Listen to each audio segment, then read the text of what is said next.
Good morning, good evening, नमस्कार. सर्वांचे मनपूर्वक स्वागत. मित्रांनो, आजच्या महत्त्वाच्या भागामध्ये आपण डेफिनेट आर्टिकल काय असतं आणि इनडेफिनेट आर्टिकल काय असतं यावर चर्चा करणार आहोत. त्यापूर्वी आपण मागील तासिकेमध्ये इनडेफिनेट आर्टिकल मध्ये अ आणि एन यांचा वापर कशा प्रकारे केला जातो, परीक्षेमध्ये त्यावर कशा प्रकारचे प्रश्न येतात आणि ओमिशन आर्टिकल नेमकं काय असतं, या सर्व बाबीवर आज आपण महत्त्वाच्या या व्हिडिओमध्ये चर्चा करणार आहोत.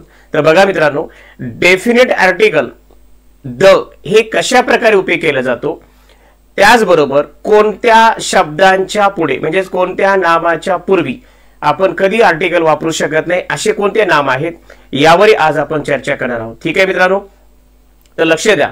डेफिनेट आर्टिकल द आहे आणि या द चा उपयोग कुठे आणि कसा करावा या माध्यमातून पूर्णपणे जर तुम्ही काळजीपूर्वक अभ्यास केला तर मित्रांनो तुम्हाला कुठेही अडचण येणार नाहीये. ठीक आहे, चला तर सुरुवात करूया मित्रांनो. डेफिनेट आर्टिकल नेमकं कोणतं आहे? द चे वापर.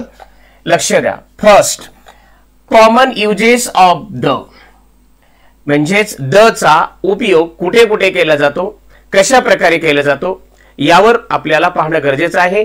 त्या माध्यमातून तुम्हाला कुठेही अडचण येऊ शकणार नाहीये. ठीक आहे, आता बघा या ठिकाणी मी तुम्हाला सांगितलं कुठे यूज करायचं. बरं, पहिला बघा, before the names of newspapers. लक्ष द्या. होली बुक्स, जसं की आता मी म्हटलं सकाळ. सकाळ म्हटलं की आपल्याला वाटतं दुपार, नाही, सकाळ नेम ऑफ द न्यूजपेपर.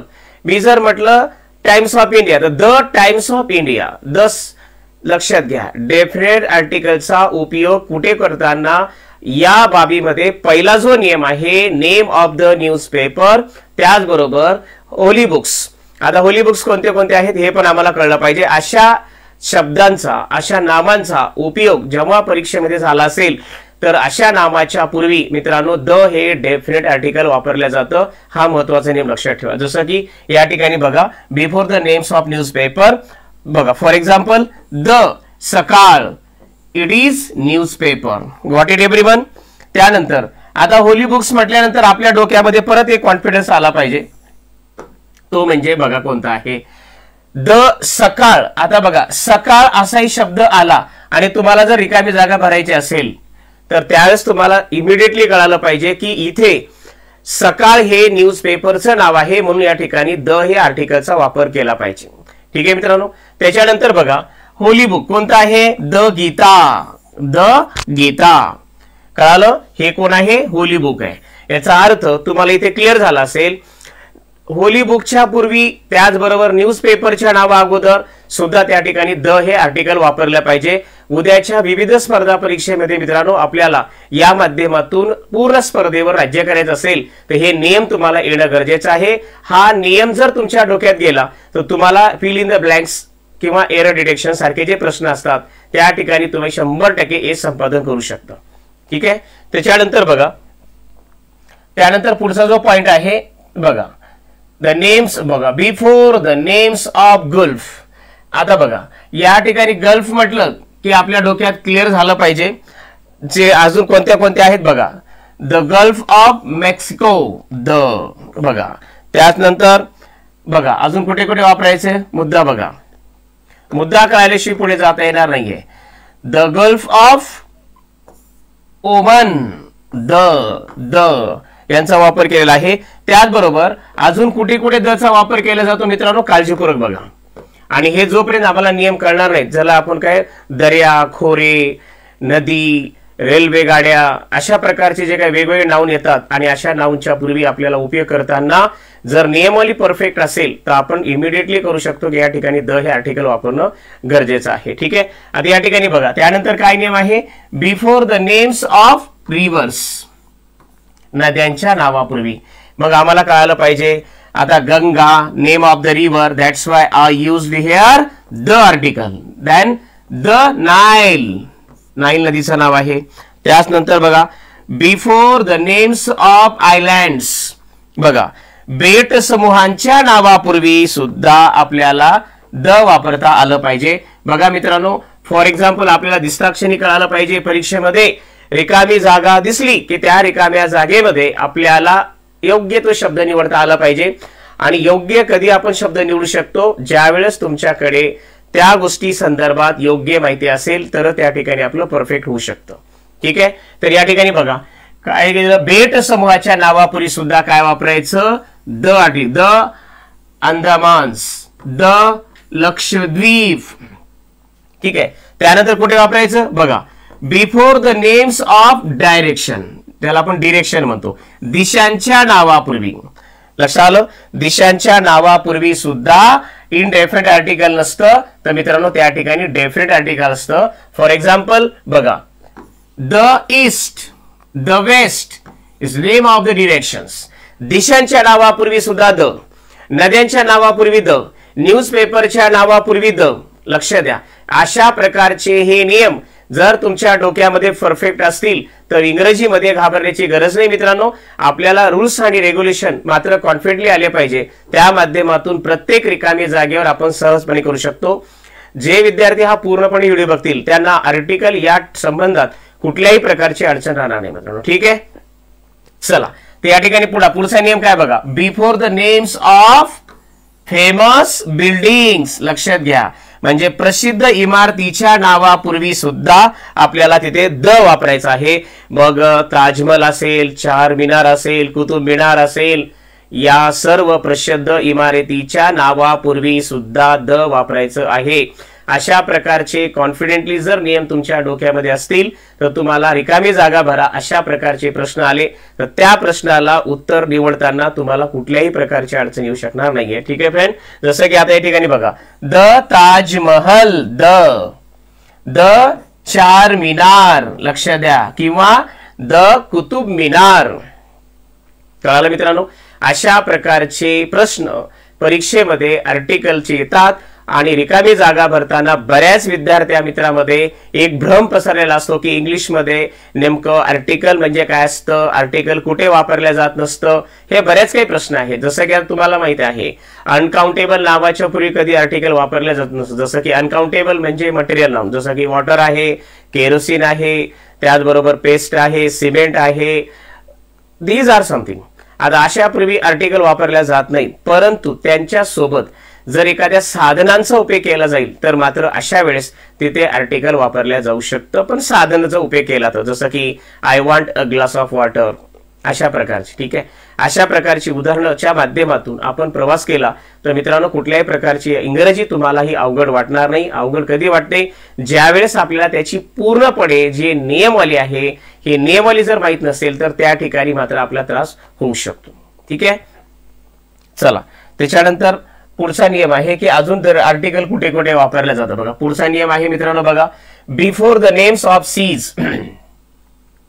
काय सांगितलं मी, before the names of seas and oceans, म्हणजे समुद्र आणि महासागराच्या नावापूर्वी सुद्धा द हे आर्टिकल वापरल्या जातं. लक्षात ठेवा, खूप महत्वाचे नियम आहे आणि हे नियम फक्त डोक्यात ठेवायचे मित्रांनो. स्पर्धा परीक्षेमध्ये आम्हाला काही बनवायचं नसतं, पण जे बनवलेलं आहे ते ओळखता आलं पाहिजे आणि ते ओळखण्यासाठी मात्र आपल्याकडे जर परफेक्ट नियम असतील तर तुम्हाला कुठल्याही प्रकारची अडचण येऊ शकणार नाहीये. ठीक आहे मित्रांनो. तर या ठिकाणी बघा काय म्हटलं मी, before the names of seas and oceans. जसं की द अरेबियन सी, बघा समुद्राचं नाव आहे अरेबियन सी, इथे काय वापरलं, द आर्टिकल वापरलं. त्याचबरोबर द इंडियन ओशियन, ओके, महासागर. याच नंतर पुढचा नियम आहे, before the names of mountain ranges, म्हणजेच आपल्याला माहिती आहे की ज्या माउंटेन रेंज आहेत यांच्या पूर्वी सुद्धा आपण द आर्टिकल वापरलं पाहिजे. हा जर कॉन्फिडन्स परफेक्ट मध्ये आपल्या डोक्यात असेल तर मित्रांनो कुठल्याही प्रकारचे प्रश्न, कशाही प्रकारचे प्रश्न येऊ द्या, तिथे तुम्हाला कधीच गोंधळ उडणार नाहीये. प्रश्न आहे की समजून घेण्याची जी पद्धत आहे, ज्याला आपण इंग्लिशमध्ये ट्रॅडिशनल म्हणतो, ती तुम्हाला कळली पाहिजे आणि ती जर कळाली तर तुम्हाला त्या पुढच्या प्रश्नाला सामोरे जाताना कुठल्याच प्रकारची अडचण येणार नाही. पण ती सामोरे जाण्यासाठी तुम्हाला एक लागतो स्वतःचा कॉन्फिडन्स. ठीक आहे. आता या ठिकाणी मी काय म्हटलं बघा, before the names of mountain ranges, याने पर्वत रांगाच्या नावापूर्वी सुद्धा द हे आर्टिकल वापरल्या जातं. ठीक आहे. For example the Alps, the Himalayas. आम्हाला दिसताक्षणी कळालं पर्वत रांगाचं नाव असेल, पर्वत असेल, यांच्या नावापूर्वी सुद्धा द हे आर्टिकल वापरलं जातं. ठीक आहे फ्रेंड. चला त्यानंतर अजून काय आहे बघा, before the names of roads, लक्ष द्या, स्ट्रीट पूर्वी द वापरू नये. लक्षात ठेवा, जर वाक्यामध्ये स्ट्रीट असा उल्लेख झाला असेल तर अशा नावापूर्वी मात्र आर्टिकल वापरायचं नाहीये. स्ट्रीट अशा पूर्वी आर्टिकल वापरायचं नाहीये. बट इन ऍडिशन टू, जर त्या ठिकाणी रोड या शब्दांचा संबंध झाला असेल तर अशा ठिकाणी मात्र तिथे तुम्हाला द हे आर्टिकल वापरणं गरजेचं आहे. ठीक आहे मित्रांनो, जसं की आता या ठिकाणी बघा, तुमच्या डोक्यामध्ये कॉन्फिडन्स आला असेल, परत सांगतोय, लक्षात ठेवा, जर परीक्षेमध्ये स्ट्रीट असा जर शब्द आला, असा जर वर्ड आला, लक्षात ठेवा, असा जर वर्ड आला तर अशा ठिकाणी द हे वापरू नये. मुद्दा लक्षात ठेवा, before the names of roads, फक्त रोडच्या अगोदरच तुम्हाला ते वापरणे अनिवार्य आहे. असा तुम्हाला मुद्दा क्लिअर झाला पाहिजे. आता जर परीक्षेला प्रश्न आला तर तुम्हाला दिसताक्षणी कळालं पाहिजे. या वाक्यामध्ये बघा, दोन उदाहरणं दिलेली आहेत. या ठिकाणी मी स्ट्रीटचा उल्लेख केलेला आहे आणि या ठिकाणी रोडचा उल्लेख केलेला आहे.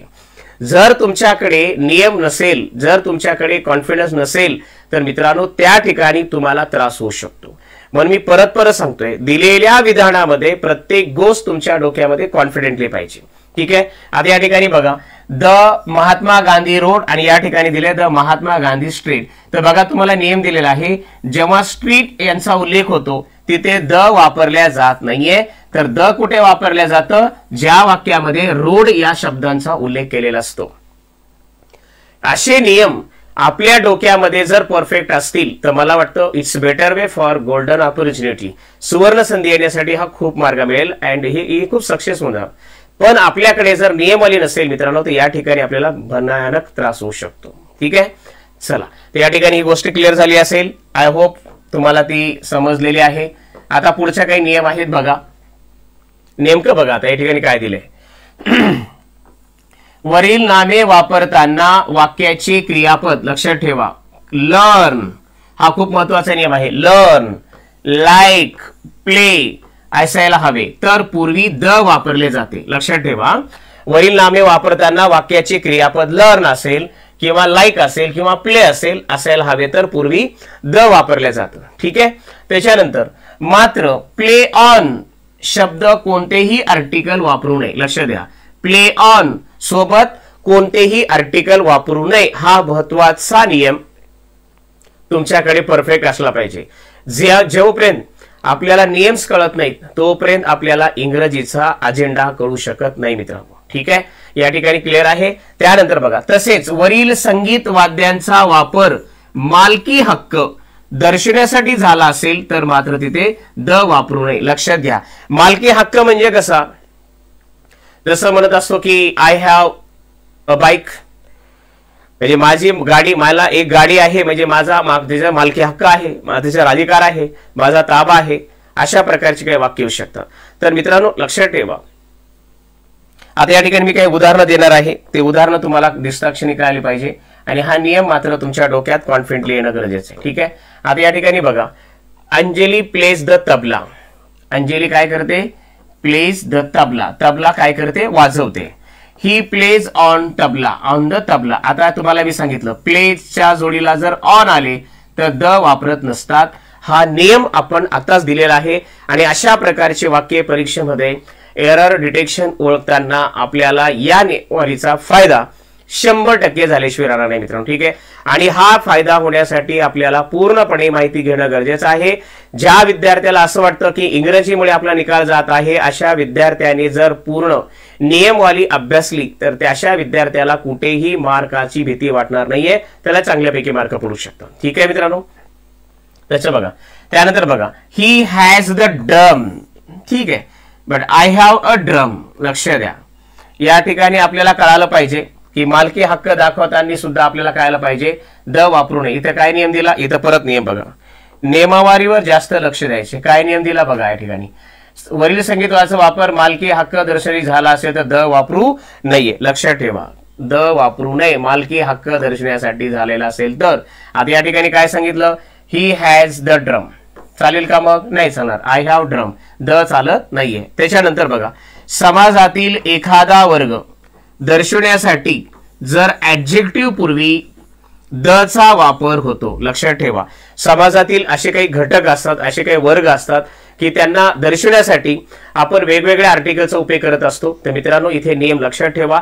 नियम इंग्रजी व्याकरण शिकताना नियम येणं परफेक्ट गरजेचे आहे. नियम आम्हाला परफेक्ट आले पाहिजे की समाजातील एखादा वर्ग दर्शवण्यासाठी ऍडजेक्टिव्ह पूर्वी द चा वापर होतो. तुम्हाला आता लगेच मी उदाहरण दाखवेल, त्यानंतर तुम्हाला कॉन्फिडन्स येईल. ठीक आहे मित्रांनो, आता बघा या ठिकाणी आपल्याला दिसताक्षणी कळालं. एक्झाम्पल जसं की पुअर असेल, बघा इथे काय दाखल, रिच हा एक वर्ग आहे, इथे काय वापरायचं द चा, किंवा द पुअर. लक्षात ठेवा, हा एक विशेषण आहे. रिच हे सुद्धा एक काय आहे, हे सुद्धा ऍडजेक्टिव्ह आहे. लक्षात आलं ना, हे पण ऍडजेक्टिव्ह आहे. म्हणजे या ठिकाणी आपल्याला एक विशेष वर्ग, समाजातील एखादा वर्ग दर्शवण्यासाठी ऍडजेक्टिव्ह पूर्वी द चा वापर होतो. ठीक आहे, आणि आपल्याला ते कॉन्फिडन्स आला पाहिजे. त्याच्यानंतर बघा, जसं की आता फॉर एक्झाम्पल तुम्हाला दिल्यानंतर वाक्याच्या माध्यमातून तुम्हाला 100% कळेल की या ठिकाणी नेमकं आपण काय वापरला पाहिजे आणि काय वापरू नये. ठीक आहे, फॉर एक्झाम्पल बघा, the rich are helping the poor, the rich is helping the poors. आता या ठिकाणी आपल्याला कळालं पाहिजे की नेमकं कुठे कुठे वापर करायचा. ठीक आहे, आता हे झाल्यानंतर मित्रांनो, बऱ्याच विद्यार्थी मित्रांचा एक भ्रम आहे की ओमिशन आर्टिकल नेमकं काय असतं. लक्षात द्या, ओमिशन आर्टिकल नेमकं काय असतं. बऱ्याच विद्यार्थी मित्रांना इथे एक थोडंसं कन्फ्युजन आहे. मित्रांनो, सावकाशपणे हा व्हिडिओ पूर्णपणे बघा, आणि खूप महत्वाचं आहे की जे करून जे चॅनलला नवीन जोडले जातील त्यांनी लाईक आणि सबस्क्राईब करायला विसरू नका. आपल्या गरजू मित्रांपर्यंत या लिंकचा वापर करा की जे करून त्यांना इंग्लिशमध्ये कुठे अडचणी वाटतील तिथे 100% यश मिळेल. शेवटचा पॉईंट बघा मित्रांनो, आता काय, द ओमिशन ऑफ आर्टिकल. आता ओमिशन नेमकं काय असतं, ओमिशन कशाला म्हटलं जातं, हे बऱ्याच विद्यार्थ्यांचा एक भ्रम आहे. तर लक्षात ठेवा, या ठिकाणी बघा, प्रॉपर नाउनच्या पूर्वी आर्टिकल लागत नाही. लक्षात ठेवा, मात्र हा एक महत्वाचा पॉइंट आहे. बघा काय सांगितलं मी, प्रॉपर नाउनच्या पूर्वी आर्टिकल वापरल्या जात नाही, मात्र लक्षात घ्या, बट प्रॉपर नाउनचा जर कॉमन नाउन म्हणून जर वापरायचा असेल तर त्या प्रॉपर नाउनच्या पूर्वी संदर्भानुसार आर्टिकल लागते. लक्षात आलं का? लक्षात बघा, मी परत सांगतोय, प्रॉपर नाउनच्या अगोदर कधीच आर्टिकल लागत नाही. But in addition to sometimes proper noun used as a common noun, that time you must use article. त्यांच्या वाक्यानुसार त्या ठिकाणी तुम्ही वापरू शकता. बट तिथे जर असं नसेल तर त्या ठिकाणी तुम्हाला त्रास होऊ शकतो. ठीक आहे, आता या ठिकाणी बघा, मग फॉर एक्झाम्पल ज्या ठिकाणी वाक्यामध्ये उल्लेख कसा केलेला बघा, प्रत्येकाची भूमिका लक्षात ठेवा. या ठिकाणी काय सांगितले बघा, Pune is the city of education and culture, but the Pune is the heart of Maharashtra. It is correct.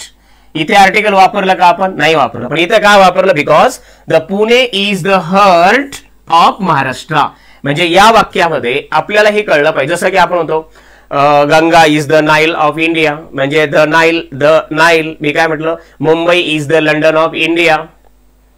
कळालं? जसं की Mahatma Phule is the George Washington of India. Got it? As like this. अशा प्रकारचे लक्षात ठेवा, जेव्हा प्रॉपर नाउन हे कॉमन नाउन, लक्षात द्या, दोघांचा फरक समजून घ्या. प्रॉपर नाउनच्या अगोदर आर्टिकल वापरल्या जात नाही, पण त्यांचा वापर जर कॉमन नाउन होत असेल तर अशा ठिकाणी तुम्ही द हे आर्टिकल वापरू शकता. जसे मी तुम्हाला सांगितल्याप्रमाणे, Ganga is the Nile of India, Mumbai is the London of India, Mahatma Phule is the George Washington of India. याचा अर्थ या ठिकाणी कॉमन नाउन वापर केलेला आहे, म्हणून संदर्भानुसार तिथे आर्टिकल वापरल्या जातात. पण प्रश्न आहे की आर्टिकल प्रॉपर नाउनच्या पूर्वी वापरल्या जात नाही, पण त्यांचा उपयोग जर कॉमन नाउन केला असेल तर अशा ठिकाणी मात्र द हे आर्टिकल वापरू शकता. ठीक आहे मित्रांनो, लक्षात ठेवा, हा महत्वाचा पॉईंट तुमच्यासाठी खूप महत्वाचा आहे, ज्याला आपण ओमिशन आर्टिकल म्हटलं जातं. त्यानंतर बघा, त्यानंतर पुढचा पॉईंट तुम्हाला मी सांगितल्याप्रमाणे पुढचा पॉईंट असा आहे की मटेरियल नाउन्स. लक्षात ठेवा, काय सांगितलं मी, मटेरियल नाउन्स. मटेरियल नाउन्स तसेच ऍब्स्ट्रॅक्ट नाउन पूर्वी आर्टिकल वापरले जात नाही. लक्षात ठेवा, it's very great point. Material noun means uncountable, जे संख्येमध्ये मोजता येत नाहीत असे जे असतात, असल्या नावापूर्वी कधीही आर्टिकलचा वापर करू नये मित्रांनो. ठीक आहे, जसं की आता मी तुम्हाला म्हटलं मटेरियल मध्ये कसं की, जसा की तुम्हाला म्हटलं पेस्ट द्या, मला एक पेस्ट द्या, मला एक चहा द्या, मला एक दूध द्या, मला एक पेट्रोल द्या. So it's impossible, because uncountable. ते अनकाउंटेबल असल्यामुळे आपण त्याला काउंट करू शकत नाहीये. ठीक आहे. तसं आता या ठिकाणी बघा, iron is a useful metal, but the iron is a useful metal. लक्षात ठेवा. आणि अशा प्रकारच्या वाक्यामध्ये आम्हाला काही गोष्टी कळल्या पाहिजे. आणि इथे आर्टिकलचा वापर वापरला जात नाही. नाउन्स, ॲब्स्ट्रॅक्ट नाउन व प्रोटिकल वापरू नये. तसंच या ठिकाणी आता पुढचा पॉईंट बघा, अजून आहे, honesty is a best policy. The honesty is the best policy नाही, honesty is the post policy. आणि the honesty is the best policy. आपल्याला अशा प्रकारचे काही गोष्टी आहेत ते तुम्हाला क्लिअर होणं गरजेचे आहे. ठीक आहे. पण आपल्याला मुद्दा नियमाचा आहे, नियम कळायला पाहिजे. त्याच्यानंतर आता कुठं वापरायचं नाही बघा, खेळांच्या नावापूर्वी आर्टिकल वापरल्या जात नाही. लक्षात ठेवा, खेळांच्या नावापूर्वी सुद्धा आर्टिकल वापरल्या जात नाही. हा महत्वाचा नियम तुमच्या डोक्यामध्ये आला पाहिजे की नेमकं आर्टिकल कुठे वापरलं जात नाही. यालाच ओमिशन आर्टिकल असं म्हटलं जातं. ठीक आहे. आता या ठिकाणी मी काय सांगितलं, खेळांच्या नावापूर्वी आर्टिकल वापरल्या जात नाही. त्याच्यानंतर खंड, देश, शहरे, गावे, महिने, कला, भाषा, विज्ञान, रोग यांच्या नावापूर्वी कोणतेही आर्टिकल वापरले जात नाही. खूप महत्वाचा पॉइंट आहे मित्रांनो. आणि या महत्वाच्या पॉइंटवर ज्या विद्यार्थ्याला समज मिळाली की बाबा अशा प्रकारचं असतं आणि अशा प्रकारच्या ठिकाणी हे वापरलेलं जात नसतं, हा महत्वाचा नियम त्यांच्या डोक्यामध्ये जर आला तर 100% त्याला कुठल्याही प्रकारची अडचण येऊ शकणार नाहीये. ठीक आहे. हा महत्वाचा नियम आहे. जसं की तुम्हाला आता उदाहरणाच्या माध्यमातून सांगेल. फॉर एक्झाम्पल लक्ष द्या, India is my country. India is my country. आपण काय सांगितले, यांच्यापैकी काहीच आर्टिकल वापरले जात नाही. He lives in Mumbai. He lives in Mumbai. ठीक आहे. त्याच्यानंतर अजून महत्वाचा नियम काय आहे बघा, नियमावर जास्त फोकस करा. त्यानंतर गॉड असेल, लक्ष द्या, god, nature, man, mankind, women, heaven, paradise, hell पूर्वी कोणतेही आर्टिकल वापरल्या जात नाही. हा पण दुसरा एक महत्वाचा नियम. ओमिशन आर्टिकल म्हणजे मित्रांनो ज्याला आपण काय म्हणतो, एक्स, याने नो आर्टिकल. जिथे आर्टिकलचा कुठेही उपयोग होत नाही अशा प्रकारचे जे शब्द असतात ते शब्द तुमच्या डोक्यामध्ये परफेक्ट येणं गरजेचं आहे. ठीक आहे. आता या ठिकाणी बघा, मी म्हटलं आता परीक्षा आलं, God is great, God bless you. या वाक्यामध्ये कुठल्याच प्रकारचं आर्टिकल वापरलेलं गेलेलं नाहीये. पण कोणी जर असं म्हटलं द गॉड ब्लेस यू, तर बाबा त्याला समजून सांगा आपण स्पष्ट नियम दिलेला आहे की असे नियम तुमच्या डोक्यात परफेक्ट आले तर तुम्हाला कुठल्याही प्रकारचं वाक्याची जुळवण करणार, रचना करताना अडचण येऊ शकणार नाहीये मित्रांनो. ठीक आहे. कळालं काय सांगितलं मी, गॉड असेल, नेचर असेल, मॅन असेल, मॅनकाइंड असेल, वुमेन असेल, हेवन असेल, पॅराडाइज असेल, हेल असेल, यांच्यापूर्वी आर्टिकल वापरू नये. म्हणून लक्षात ठेवा, God is great, God is bless you. ठीक आहे फ्रेंड. चला आता या ठिकाणी अजून एक महत्वाचा नियम काय आहे बघा, तुम्हाला लगेच कळेल. महत्वाच्या नियमापैकी अजून एक नियम आहे, खूप महत्वाचे नियम लक्षात ठेवा. बाय डे, लक्ष द्या, by day, by night, at night, by bus, by car, by train, by air, by water, by river, by ship, by boat च्या फ्रेज सोबत, लक्षात ठेवा, फ्रेज सोबत कोणत्याही प्रकारचे आर्टिकल वापरल्या जात नाही.